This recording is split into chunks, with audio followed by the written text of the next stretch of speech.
Good evening friends, welcome back to my YouTube channel. ಇವತ್ತು Sunday special ನೀರು ದೋಸೆ ಮಾಡ್ತಿದ್ದೀನಿ. ಅದು ಈವ್ನಿಂಗ್ಗೆ ಇದು ಕೆಂಪಕ್ಕಿಲಿ ಉಪಯೋಗಿಸ್ಕೊಂಡು ಮಾಡ್ತಿದ್ದೀನಿ. 1.5 ಕಪ್ಪಷ್ಟು ಕೆಂಪಕ್ಕಿನ ಒಂದು 4 ಅವರ್ಸೇ ಆಯಿತು ನೆನಾಕಿದ್ದೆ. ಇವಾಗ ನುಣ್ಣಗೆ ರುಬ್ಕೋಬೇಕು. ಫಸ್ಟ್ಗೆ ನೋಡಿ ನುಣ್ಣಗೆ ರುಬ್ಕೊಂಬಂದಿದ್ದೀನಿ. ತುಂಬಾ ನುಣ್ಣಗಿರಬೇಕು, ಒಂದು ಸ್ವಲ್ಪನೂ ನುಚ್ಚು ಸಹ ಕಾಣಬಾರ್ದು. ಆ ರೀತಿ ನುಣ್ಣಗೆ ರುಬ್ಕೋಬೇಕು.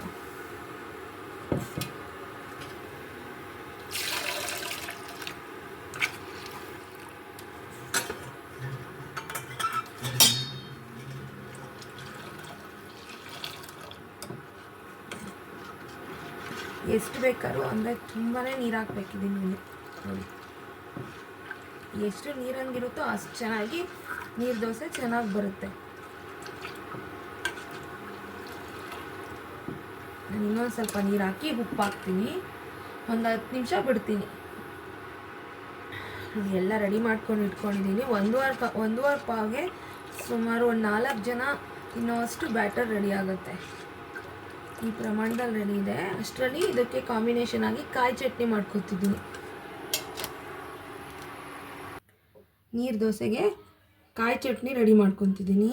ನಾನು ಒಂದು ಹೋಳಷ್ಟು ಕಾಯಿ ತುರಿ, ಕೊತ್ತಂಬರಿ ಸೊಪ್ಪು, ಇಷ್ಟು ಶುಂಠಿ, ಒಂದು 5 ಇಲ್ಕು ಬೆಳ್ಳುಳ್ಳಿ, ಹುಣಸೆಹಣ್ಣು, ಒಂದು 6 ಮೆಣಸಿನ್ಕಾಯಿ ಹುರಿದು ತೊಗೊಂಡಿದ್ದೀನಿ. ಇದನ್ನು ರುಚಿಗೆ ತಕ್ಕಷ್ಟು ಉಪ್ಪು.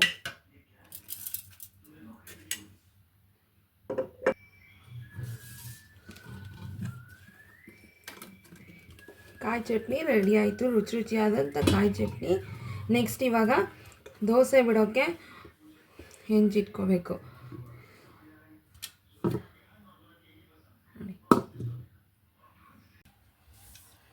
ಎರಡು ಹೆಂಚಿಟ್ಕೊಂಡಿದ್ದೀನಿ. ಇವಾಗ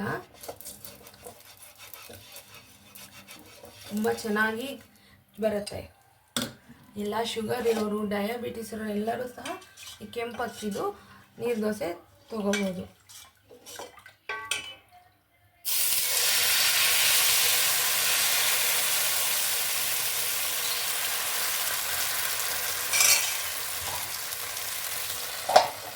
ಸ್ವಲ್ಪ ಬೇಯದೆ ಲೇಟು ಇದು, ಆಮೇಲೆ ತೋರಿಸ್ತೀನಿ.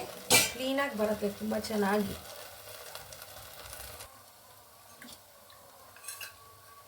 ಆ್ಯಕ್ಚುಲಿ ದೋಸೆ ಮೇಲೆ ಎಣ್ಣೆ ಹಾಕಬಾರ್ದು. ಕಾವಲಿಗೆ ಎಣ್ಣೆ ಕ್ಲೀನಾಗಿ ಹಚ್ಕೊಂಡು ಸ್ಪ್ರೆಡ್ ಮಾಡಿಕೊಂಡು ಹಾಕ್ಬೋದು.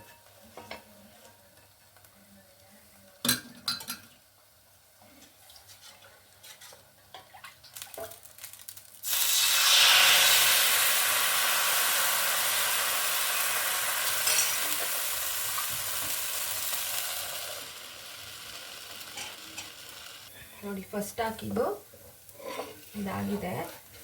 ನೀಟಾಗಿ ತಕ್ಕೋಬೋದು.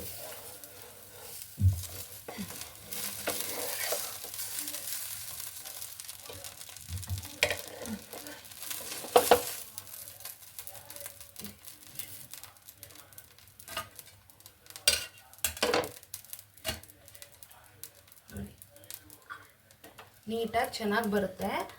ಇನ್ನೊಂದು ಬಿಟ್ಕೊಡ್ತೀನಿ.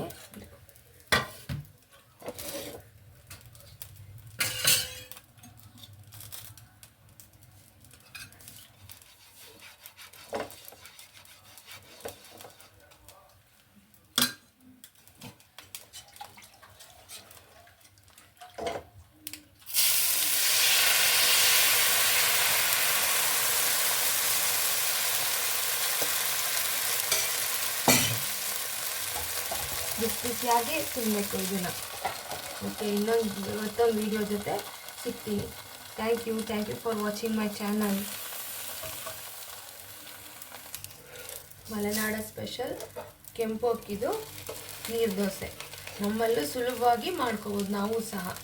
ಮತ್ತೊಂದು ವಿಡಿಯೋ ಜೊತೆ ಸಿಗ್ತೀನಿ. Thank you.